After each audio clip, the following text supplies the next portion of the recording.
वंदे मातरम सभी को। मैं वर्षा चड्डा दिल्ली से।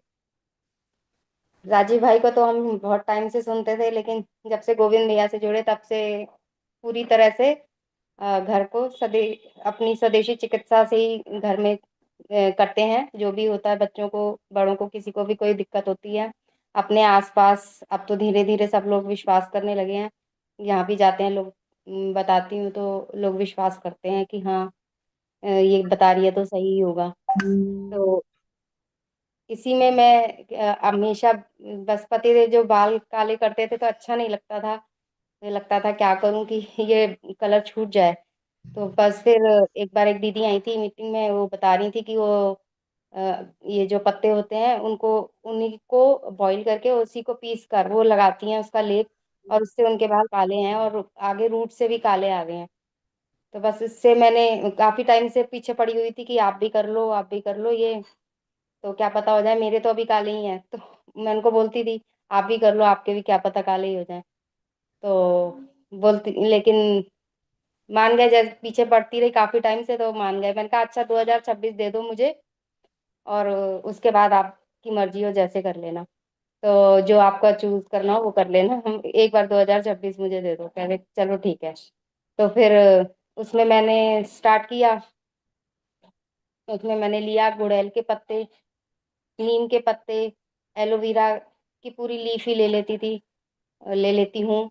और धनिया, आजकल धनिया बहुत है, और बथुआ, ये 5 तरह की मैं पत्ते लेती हूँ।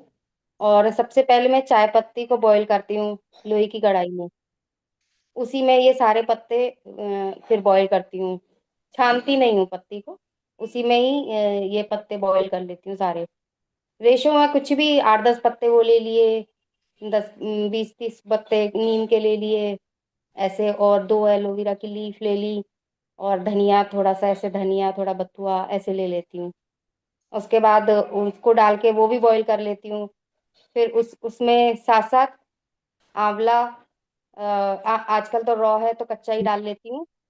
तो और और उसमें कलौंजी, अलसी, और जो जो मुझे समझ में आता है मैं डालती जाती हूँ। बस ड्रॉर खोल के बैठ देखती हूँ, जो जो दिखता है मैं कि ये भी डाल लेती हूँ, ये भी डाल लेती हूँ। काले तिल डालती हूँ, और मेथी दाना डालती हूँ, और त्रिफला के तीनों इंग्रेडिएंट डालती हूँ, आंवला और हरड़ बहेड़ा, तीनों इंग्रेडिएंट डालती हूँ।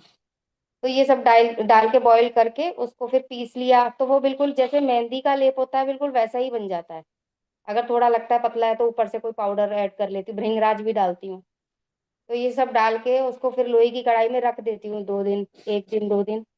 तो वो इतना सारा, क्योंकि मैं इतने सारे पत्ते 8-10 वो लेती हूँ, तो वो बहुत सारा बन जाता है।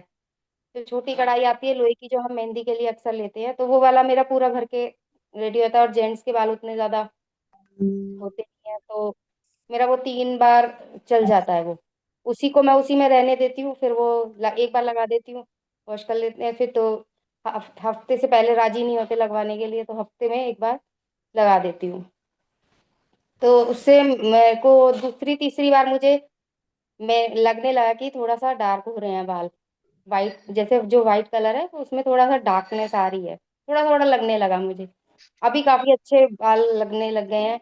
यही वाला पोर्शन ज्यादा उनका वाइट है, तो ये वाला यहाँ से लेकर यहाँ तक ये वाला वाइट है। तो उसमें भी आप दूर से देखते हैं तो लगता नहीं है कि वाइट है बाल। अगर कोई, अब जैसे मुझे तो पता है, तो मुझे पास से देखूंगी तो मुझे पता लगता है कि ये वाला पोर्शन लाइट है, ऊपर वाले थोड़े डार्क है।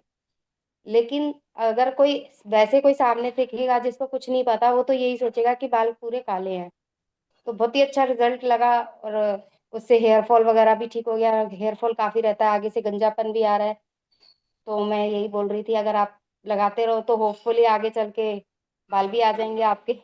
तो अभी इरिटेट हो जाते हैं लगाने में, तो मैं बोलती हूँ बाल चाहिए नहीं चाहिए सिर पर, बाल चाहिए तो यही लगाना पड़ेगा। 1 साल, 1 साल आपने प्रॉमिस किया, 1 साल मुझे देना ही पड़ेगा, तो फिर लगा लेते हैं, मान जाते हैं। जी भैया, बस यही था।